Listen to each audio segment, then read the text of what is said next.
ఈరోజు bank నిఫ్టీది morning నుంచి నేను తీసుకున్న సెటప్స్ అండ్ ఎంట్రీస్ ఏవైతే ఉన్నాయో అవన్నీ ఒకసారి ఎక్స్ప్లెయిన్ చేస్తాను. ప్రీవియస్ డే ఏదైతే ఎస్టర్డే మార్కెట్‌లో లిక్విడిటీ ఇక్కడ జనరేట్ అయ్యి ఉంది. సో, మనం ఏదైతే ఇక్కడ బయింగ్ చేసామో ఇండ్యూస్ ఫండ్ నుంచి ఇది ఖచ్చితంగా ఇండ్యూస్ మాత్రమే చేస్తదని చెప్పి అనుకున్నాం.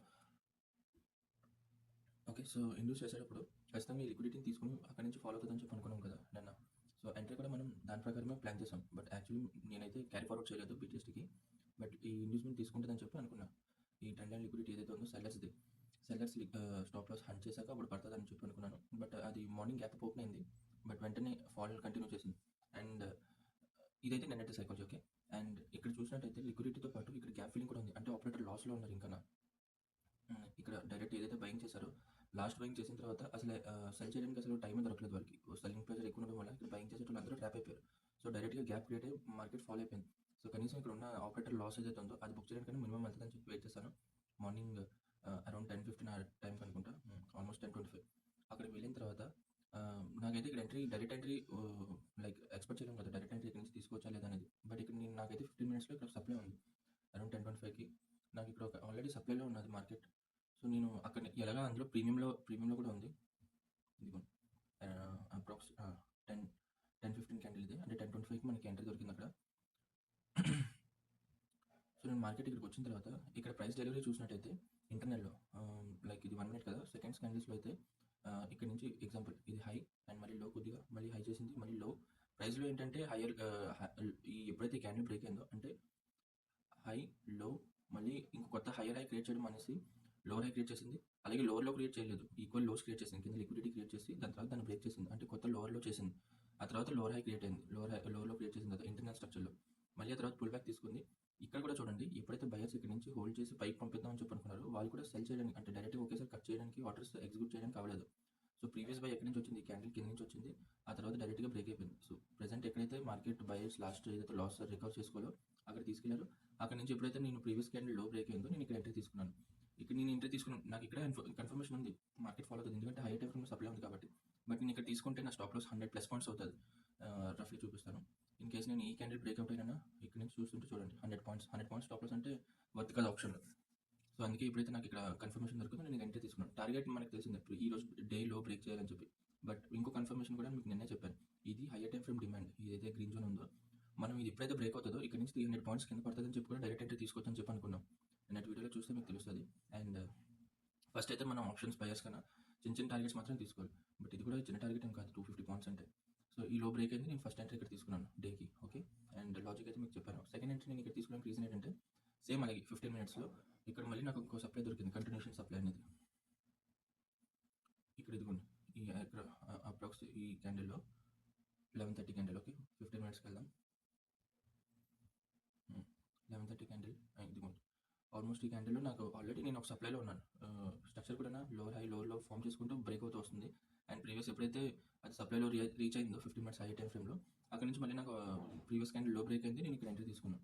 ఇది డైరెక్ట్ ఎంట్రీ. ఇన్ కేస్ ఇక్కడ ఇది ఫెయిల్ అయినా నేను మళ్ళీ ఇది కంప్లీట్‌గా ఇది నాదంతా సప్లై జోన్ ఇదంతా. ఇక్కడ మళ్ళీ నాకు ఎక్కడ కన్ఫర్మేషన్ వచ్చినా నేను మళ్ళీ తీసుకున్నాను. ఇన్ కేస్ ఈ సప్లై అంటే ఏదైతే ఈ పర్టిక్యులర్ జోన్ ఉందో ఇది గాని బ్రేక్ అయిపోయి ఉంటే అప్పుడు కరెంట్ టైమ్ ఫ్రేమ్‌లో లో టైమ్ ఫ్రేమ్‌లో లాస్ట్ ఏదైతే లిక్విడిటీస్ ఈ పైన ఈక్వల్ లోస్ ఉన్నాయి కదా! ఇక్కడ ఇదంతా ఈక్వల్ లోస్ ఇవంతా ట్రిపుల్ బాటమ్, ట్రిపుల్ టాప్ ఇవన్నీ ఉన్నాయి కదా! ఇవన్నిటి లిక్విడిటీని కలెక్ట్ చేసుకోవడానికి అని చెప్పి నేను ఇక్కడి నుంచి బయింగ్ చేద్దాను. బట్ ఇక్కడ నాకు సెల్లింగ్ సైడే ఉంది కాబట్టి ప్రెషర్ నేను ఈ కంటిన్యూ చేశాననమాట అక్కడి నుంచి ఇంకో ట్రేడ్. ఈసారి ట్రేడ్ లో బ్రేక్ చేయడానికి తీసుకోలేదు. ఎందుకంటే లో ఇక్కడే నాకు ఉంది. అండ్ నాకు తెలుసు ఈ ప్రీవియస్ డిమాండ్ బ్రేక్ చేసేస్తదని చెప్పేసి. ఎందుకంటే హైయర్ టైమ్ ఫ్రేమ్ రెస్పెక్ట్ చేయట్లేదు అది. అండ్ వస్తుంది ఎక్కడి నుంచి కాదు. ఇక్కడ ఇది ఏదైతే పుల్ బ్యాక్ వచ్చిందో ఇది ఎక్కడి నుంచి రాలేదు. ఓకే. సో, నేను ఈ లో బ్రేక్ చేస్తది అండ్ ఇక్కడికి నా లాస్ట్ ఏదైతే డిమాండ్ ఉందో ఈ డిమాండ్‌లో ఇక్కడికి వస్తదని చెప్పి ఎంట్రీ తీసుకున్నాను. సో, అది ట్రైల్ చేసుకుంటున్నాను. ఇది అప్రాక్స్ ఒక 377 పాయింట్స్. ఓకే. అండ్ తర్వాత దీంట్లోనే మళ్ళీ ఎంట్రీ తీసుకున్నాను. ఇది స్ట్రక్చర్ లో టైమ్ ఫ్రేమ్ స్ట్రక్చర్ ప్రకారం తీసుకున్నాను. అండ్ ఇందులో కూడా నాది కంప్లీట్‌గా ఇదంతా సప్లై. ఈ సప్లైలో నేను దీంట్లో ప్రీమియం అండ్ డిస్కౌంట్ తీసుకున్నాను. ప్రీమియం అండ్ డిస్కౌంట్ తీసుకున్నాక ఇక్కడ డైరెక్ట్ ఎంట్రీ తీసుకోవచ్చు. నిన్నటి వీడియోలో మెన్షన్ చేసినట్టు ఈ డిమాండ్ బ్రేక్ అయిన తర్వాత డైరెక్ట్ ఎంట్రీ కూడా తీసుకోవచ్చు 300 పాయింట్స్ అని చెప్పి మన డిమాండ్‌కి రావడానికి. ఓకే. రఫ్‌గా చూపిస్తాను. ఇదిగోండి. ఈ కిందకి ఈ డిమాండ్ బ్రేక్ అవ్వడానికి కిందన. సో, ఇదొక 300 పాయింట్స్ ఉంది. సో, అలా కూడా డైరెక్ట్ ఎంట్రీ తీసుకోవచ్చు. బట్ అది ఇన్‌లాజికల్ అనమాట. సో, నేనైతే ఎప్పుడు ఆప్షన్స్‌లో తక్కువ స్టాప్ లాస్ పెట్టుకొని టార్గెట్ ఎక్కువ పెట్టుకుందాం అనుకుంటున్నాను. ఫాలో అవుతుందని చెప్పి అనుకునేటప్పుడు ఫాలోలో మనం ఎక్కడెక్కడ వెతుక్కోవాలో అది చూసుకోవాలి. సో, ప్రీమియం డిస్కౌంట్‌కి వచ్చింది. దీంట్లో 50% ఈక్విలిబ్రియంలో వచ్చిన తర్వాత సేమ్ ప్రైస్ డెలివరీ వచ్చేసి కొత్త హై ఫార్మ్ చేయడానికి అవ్వకుండా ప్రీవియస్ లోనే బ్రేక్ చేసింది. సో, బ్రేక్ చేసిన తర్వాత నేను ఇక్కడ ఎంట్రీ తీసుకున్నాను. ఎంట్రీ తీసుకున్న తర్వాత ప్రీవియస్ ఏదైతే స్టాప్ లో ఉందో అది బ్రేక్ చేయాలని ఇక్కడ కూడా 100 పాయింట్లు బుక్ చేసుకున్నా. తర్వాత ఇక్కడ బయింగ్ సైడ్‌కి నేను వెళ్ళడానికి రీజన్ ఏంటంటే ఇక్కడ నుంచి రీబాలెన్సింగ్ చేయడానికి వెళ్తది. ఎందుకు అంటే ఇక్కడ ఓన్లీ ఈక్విలిబ్రియం నుంచే ఫాలో అవ్వడం స్టార్ట్ అయింది. ప్రీమియంలో ఎళ్లి మినిమమ్ సప్లై కూడా ట్యాప్ అవ్వలేదు. సో, సప్లైకి వెళ్తదేమోనని ఆ ఉద్దేశంతో ఇక్కడ బయింగ్ తీసుకున్నాను. బయింగ్ తీసుకున్నాక ఇక్కడ హోల్డ్ చేశాను చాలా సేపు. ఇది ఒక ఇండస్ట్మెంట్ సప్లై ఈ పర్టిక్యులర్ జోన్‌లో. ఇది కూడా సప్లై కదా! సో, ఇండస్ట్మెంట్ సప్లైకి వెళ్ళిన తర్వాత హోల్డ్ చేసింది. సో, ఎప్పుడైతే ఈ లో బ్రేక్ చేసిందో నేను ఇక్కడ తక్కువ ప్రాఫిట్ బుక్ చేసుకుంటూనే నేను ఎగ్జిట్ అయిపోయాను. సో, ఇక్కడ ఒక స్టాప్ లాస్ హిట్ అయింది. అండ్ నేను ఇది గమనించలేదు ఏంటంటే ఈ పర్టిక్యులర్ లెగ్‌లో ఏదైతే ఉందో ఆ లెగ్‌లో అది ప్రీమియంలో ఉంది.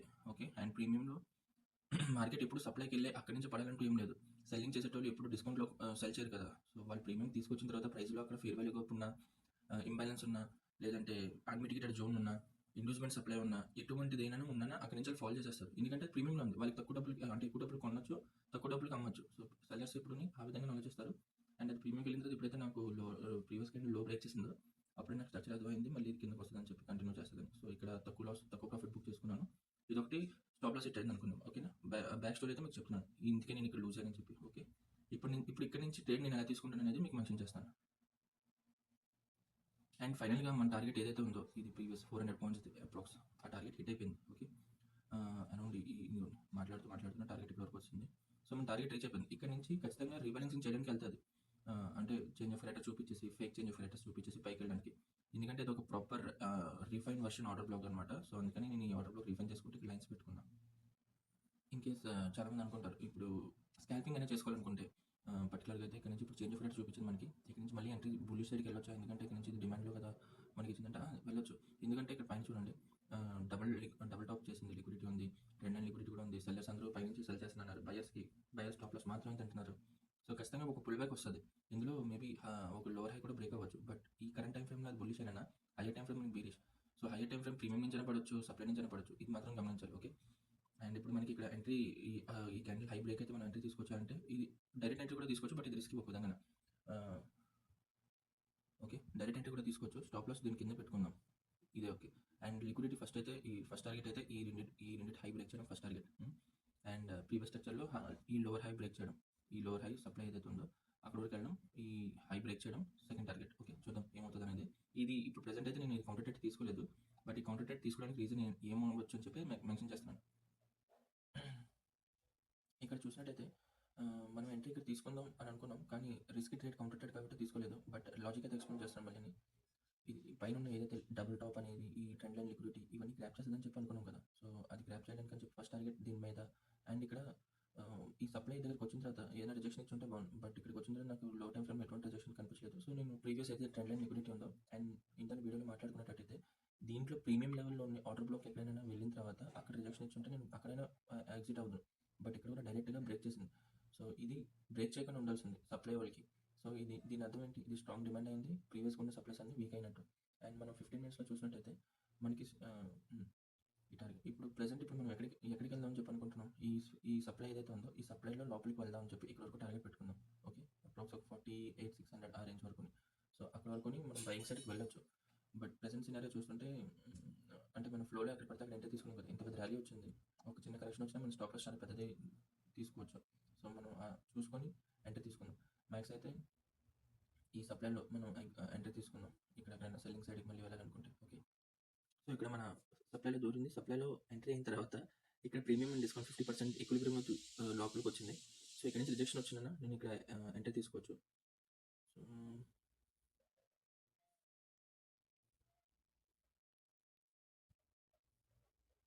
సో, ప్రీవియస్‌గా అండ్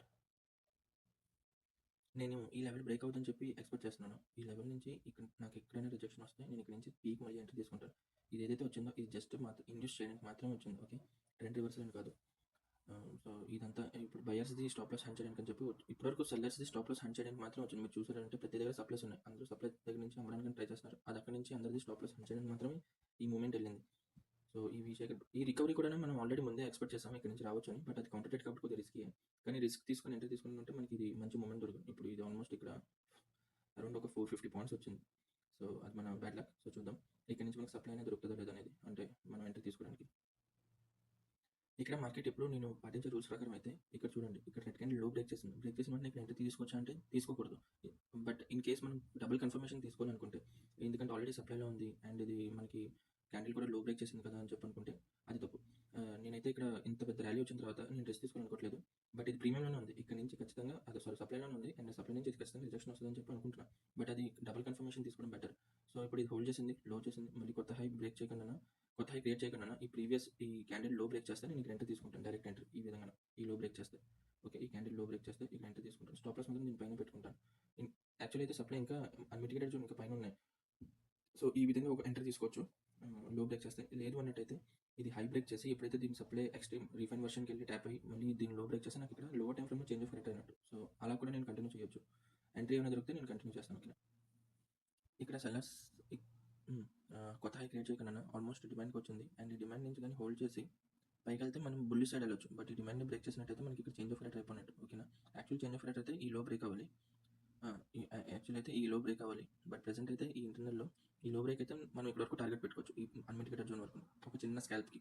బట్ నేను కంప్లీట్గా హైయర్ టైం ఫ్రేమ్ పర్స్పెక్టివ్లో చూస్తే ఇదంతా ఈ ఎంత పెద్ద ర్యాలీ అయితే వచ్చిందో మినిమం దీంట్లో 50% కన్నా రావాలి అని చెప్పి లైక్ ఇది ఒక ప్రీమియం డిస్కౌంట్ పెట్టుకున్నాను.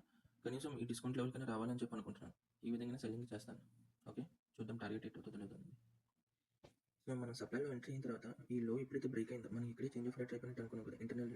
ఇంటర్నల్ చేంజ్ ఆఫ్ రేట్ అయినప్పుడు మనం ఎక్స్టర్నల్ దీనికంటే పెద్ద టైం ఫ్రేమ్లో ఉన్న డిమాండ్ వరకు తీసుకోవచ్చు. సో అదే స్కాల్ప్ చేద్దామని చెప్పి అనుకున్నాం చెప్పాను కదా. ఈ లో ఎప్పుడైతే బ్రేక్ అయిందో మనం ఇక్కడ ఎంట్రీ తీసుకున్నాం. అండ్ స్కాల్ప్కి ఈ అన్మిటిగేటెడ్ జోన్ ఏదైతే ఉందో ఇక్కడ వరకు 48,500 వరకు మనం చిన్న స్కాల్ప్ ఇక్కడ వరకు చేసుకోవచ్చు. అండ్ ఇక్కడ కానీ మనకి ఎటువంటి కన్ఫర్మేషన్ ఇచ్చింది అనుకోండి, హోల్డ్ చేసి మళ్ళీ పైకి వెళ్ళడం లాంటిది. సో ఇక్కడ ఎగ్జిట్ చేసి మనం దానికి ప్రో ట్రేడ్ ఏదైతే ఉందో అది బుల్లి సైడ్కి అది కంటిన్యూ అవుదాం ఈ సప్లై వరకు. ఓకే, ఇప్పుడు సెల్లింగ్ సైడ్ మనం ఏదైతే స్కాల్పింగ్ చేసామో అది మనకు తెలుసు. ఇక్కడ ప్రెసెంట్ ఉన్న ఈ బుల్ ట్రెండ్ ఏదైతే వచ్చిందో అది ఒక ఇండివిజువల్ డిమాండ్ నుంచి వచ్చింది. సో సెల్లర్స్ లిక్విడిటీ గ్రాప్ చేయడానికి. సో ఇక్కడ ఒక చిన్న స్కాల్ప్ మనం ఏదైతే ఎక్స్పెక్ట్ చేసామో అది అన్మిటిగేటెడ్ జోన్కి వచ్చి ఇక్కడ హోల్డ్ చేసి మళ్ళీ రివర్స్ బ్యాక్ ఇస్తే దానికి మనం అదే ప్రొటెక్ట్ కంటిన్యూ చేద్దాం. ఇక్కడ సప్లై వరకు అనుకున్నాం కదా. ఇన్ కేస్ ఈ డిమాండ్ బ్రేక్ అయిపోయింది అనుకోండి, ఈ లెవెల్ 48,450 అయితే మళ్ళీ మనం ఏదైతే ఇక్కడ మినిమం గ్యాప్ ఉందో ఇక్కడ సెల్లర్స్ ఏదైతే ఎక్స్పెక్ట్ చేయలేపారో ఇదంతా. సో ఇక్కడ వరకు మార్కెట్ వస్తుందని చెప్పి మనం ఎక్స్పెక్ట్ చేయొచ్చు. ఓకేనా, వెయిట్ చూద్దాం ఏమవుతుంది అనేది. మన ఫస్ట్ స్కాల్ప్ ట్రేడ్ అయితే ఆల్మోస్ట్ టార్గెట్ రీచ్ అయిపోయింది. ఓకే, సో ఇప్పుడు మనం ఇక్కడ నుంచి కన్ఫర్మేషన్ ఎక్కడి నుంచి వెళ్తుంది, ఆల్మోస్ట్ ఇది ఒక చిన్న ఇండివిజువల్ డిమాండ్ నుంచే వెళ్తుంది. సో ఇది ఏదైతే చేసినా ఇది జస్ట్ పైన ఉన్న లిక్విడిటీని ట్రాప్ చేయడానికి మాత్రం వెళ్తుందని అనుకుంటున్నా. సో బుల్లి సైడ్కి అయితే ఇప్పుడు నేను ఏం ఎక్స్పెక్ట్ చేయట్లేదు. కన్ఫర్మేషన్ ఏమైనా ఎంట్రీ ఉంటే ఇప్పుడు చూద్దాం. యాక్చువల్లీ ఇది ప్రీమియం ఈ లో బ్రేక్ చేసి ఇక్కడ నుంచి మూమెంట్ వచ్చి ఉంటే అప్పుడు నేను ఖచ్చితంగా ఇది కంటిన్యూ చేద్దాను. బట్ ప్రెసెంట్ అయితే ఎటువంటి కన్ఫర్మేషన్ లేకపోవడం వల్ల నేను వెయిట్ చేస్తాను. ఓకే, మార్కెట్లో ఈ మూమెంట్ చూస్తుంటే అండ్ కాంట్రాక్ట్స్ ఎగ్జిక్యూషన్ చూస్తుంటే ఇది ఖచ్చితంగా బ్రేక్ అవుతుందని అనుకుంటున్నా. సో ఇక్కడ కన్సల్టేషన్లోనే చాలా ఇంకా మార్కెట్ అంతా ఈ కన్సల్టేషన్ పీరియడ్లోనే ఉంటుంది. ఒక 150-200 పాయింట్స్ లోపలే మార్కెట్లో అయితే ఇప్పుడు నేను ఎటువంటి రిస్క్ తీసుకోను. ఎగ్జిక్యూట్ చేయడానికి ఏమైనా ఎంట్రీస్ ఏమైనా కన్ఫర్మేషన్ ఇంట్రెస్ట్ ఉంటే మాత్రం ఖచ్చితంగా షేర్ చేస్తాను. ఓకేనా, నేనే ఒక చిన్న తప్పు చేశాను. యాక్చువల్లీ ఇంటర్నల్ ఎక్స్టర్నల్ని రెండింటిని కలిపేశాను. కలిపేటప్పుడు నేను ఇంటర్నల్ని ఎక్కువ ప్రిఫరెన్స్ ఇవ్వడం మొదలుపెట్టాను, ఎక్స్టర్నల్ మర్చిపోయాను. ఓకే, సో ప్రెసెంట్ సినారియో బట్టి చూస్తుంటే ఎక్స్టర్నల్ రూల్స్ ప్రకారం అయితే నాకు ఎప్పుడైతే కంటిన్యూషన్ సప్లై బ్రేక్ అయిందో ఈ హై నుంచి నేను ఒక ఫిబ్లాల్స్ పెట్టుకుంటాను. సో ఈ హైయర్ హై నుంచి నా లోవర్లో వరకు ఫిబ్లాల్స్ పెట్టుకుంటే ఎప్పుడైతే నా కంటిన్యూషన్ సప్లై బ్రేక్ అయిందో లైక్ ఈ వైట్ లైన్ ఏదైతే దానిపైన ఇది కంటిన్యూషన్ సప్లైది. ఓకే, అది బ్రేక్ అయిన తర్వాత మ్యాక్స్ ఏమవుతుందంటే మైనర్ ఎప్పుడైనా పోయిన తర్వాత మ్యాక్స్ ఎక్కువ శాతం అది మళ్ళీ అంటే కంప్లీట్ లెగ్లో ఇప్పుడు ఆల్రెడీ అది డిస్కౌంట్ లెవెల్లో ఉంది. సో ఇక్కడ నుంచి ఎవరు సెల్ చేయాలనుకోరు. సో మ్యాక్స్ ఏమవుతుందంటే ఇక్కడ సెల్ చేసే లిక్విడిటీ ఏదైతే ఉన్నాయో ఇదంతా తీసుకోవడానికి అండ్ ఇంటర్నల్లో మనం ఇక్కడ అంతా సప్లై మార్క్ చేసుకుంటున్నాం. ప్రతి సప్లై నుంచి సెల్ చేయాలనుకుంటాం, అది కొద్దిగా కిందకు వచ్చి మళ్ళీ స్టాప్ లాస్ ఎంటర్ అవుతుంది. సో మ్యాక్స్ బిగ్ ప్లేయర్స్ ఏం చేస్తారంటే ఈ డిమాండ్లో అందరినీ ట్రాప్ చేసి సెల్లింగ్ చేస్తున్నాం ప్రతిసారి డిప్ వచ్చినప్పుడల్లా పైకి వెళ్తూనే ఉంటుంది. ఎప్పుడైతే ఈ ప్రీమియం లెవెల్స్ రీచ్ అవుతుందో అప్పుడు మనకి ఏదైతే చేంజ్ ఆఫ్ రేట్ చేస్తుందో అది ప్రాపర్ చేంజ్ ఆఫ్ రేట్ అవుతుంది. అప్పటి వరకు మనకి ఈ ఏదైతే చేంజ్ ఆఫ్ రేట్ చేస్తుందో లో టైం ఫ్రేమ్లో అదంతా fake change of raters. Okay, so ఇక్కడ నుంచి నేను మూమెంట్ బుల్లి సైడ్ ఉంటుందని చెప్పి అనుకుంటున్నాను. ప్రెసెంట్ ఉన్న దగ్గర నుంచి అప్రాక్స్ ఇంకొక 300-350 పాయింట్స్ మూమెంట్ బుల్లి సైడ్ ఉంటుంది. ఇది ఎక్స్టర్నల్ లెగ్ ప్రకారం. ఓకే, సో చూద్దాం వెయిట్ చేసి.